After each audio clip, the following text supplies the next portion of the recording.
For over 5 decades, human spaceflight has been entirely confined to the narrow corridor of low Earth orbit. No one has crossed the void to our nearest celestial neighbor since 1972. To return, engineers spent years designing new deep space hardware, but until a crew actually straps in, those designs remain a theoretical exercise in an environment where a single mechanical flaw is fatal. On the evening of April 1st, 2026, 4 astronauts got out of the Space Launch System rocket at the Kennedy Space Center, waiting to find out if those theories would hold up under the pressure of a live countdown. Just minutes before liftoff, the countdown clock abruptly stopped. Ground crews detected an anomalous reading from the Flight Termination System, or FTS.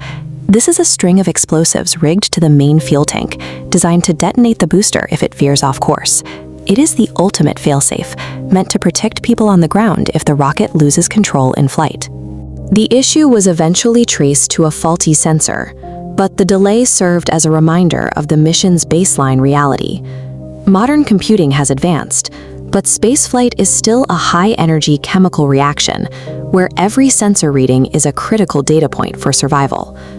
Once the sensor issue was resolved, the SLS engines ignited. The booster generated millions of pounds of thrust, lifting the crew off the pad and through the thickest part of the atmosphere above the Florida coast. 8.5 minutes into the flight, the boosters shut down. The violence of the ascent gave way to the silence of orbit, 100 miles above the surface. At this stage, the spacecraft consists of 2 primary components.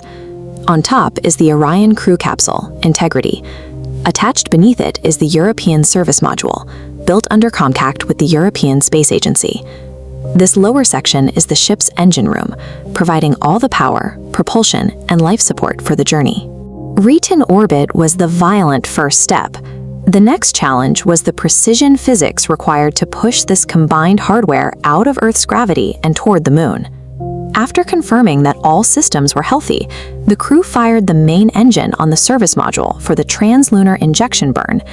This maneuver accelerated the ship enough to break Earth's orbital hold and begin the transit. The crew used a free return trajectory.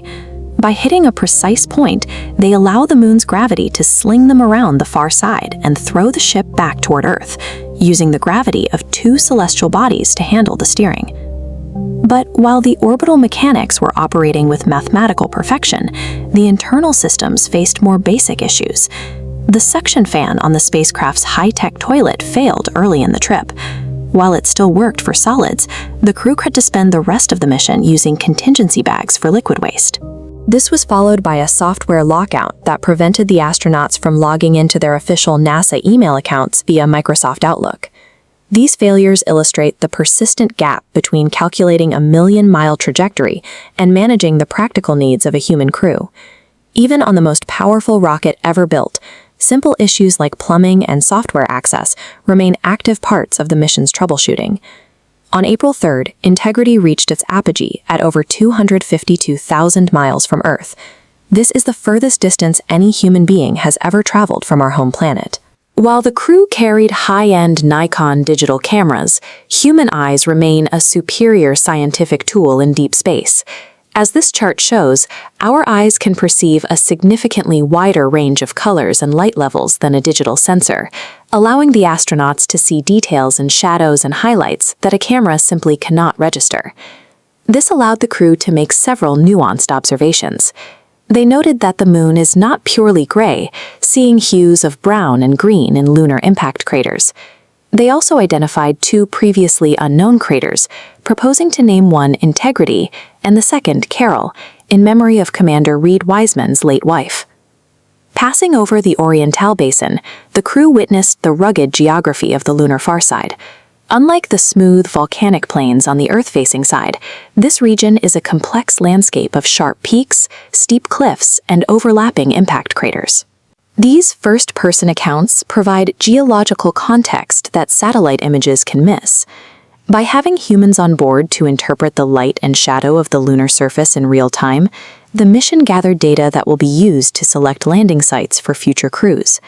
As the spacecraft rounded the far side, the moon blocked the line-of-sight laser communications with Earth. For 40 minutes, the 4 crew members were in a state of total radio silence, completely unreachable as they drifted through the lunar shadow. During this window of isolation, they witnessed a total solar eclipse.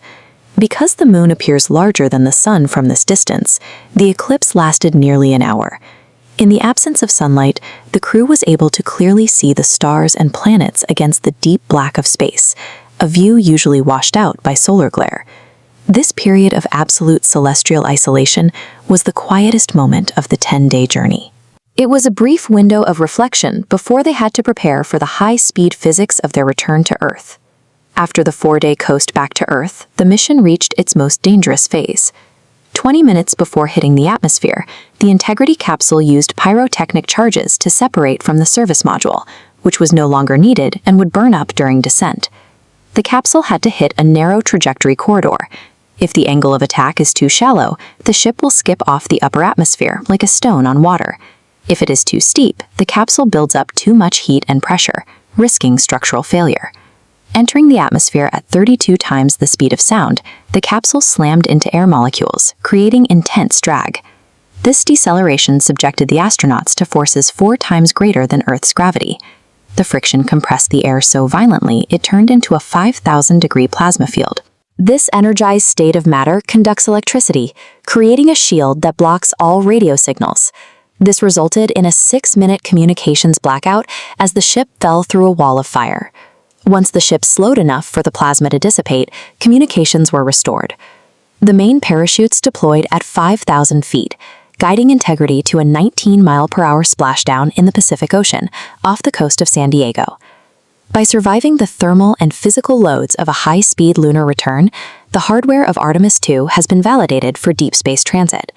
This 700,000-mile mission confirms that the SLS and Orion systems can support a crew through a round trip to the moon, providing the data necessary to plan for the next stage of lunar exploration.